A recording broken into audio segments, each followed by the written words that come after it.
90% মসজিদ হচ্ছে আপনার অবৈধ জায়গায় দখল করে বানানো। সুতো দিয়ে পুতুল নাচাচ্ছে বা মূলো দিয়ে গাধা ঘাটাচ্ছে, সেটা আমাদের একটু খুঁজে বের করা দরকার।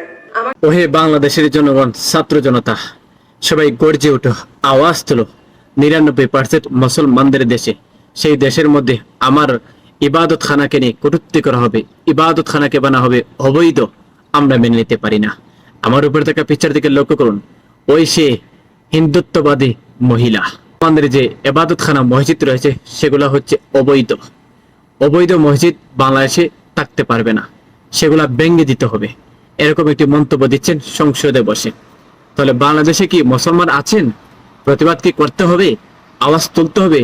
এই হিন্দুত্ববাদী বেফরদা মহিলার বিরুদ্ধে সরকারের কাছে আবেদন করতে চাই, অতি বিলম্বে যেন এই হিন্দুত্ববাদী মহিলার বিরুদ্ধে সরকার কঠিন শাস্তির ব্যবস্থা নেয়, নয়তো বাংলাদেশের 64 জেলার মুসলমানরা ঘরে বসে থাকবে না।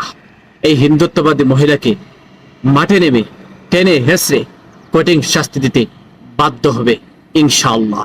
ভিডিওটা সর্বোচ্চ শেয়ার দেন, প্রতিবাদের আওয়াজ তুলুন।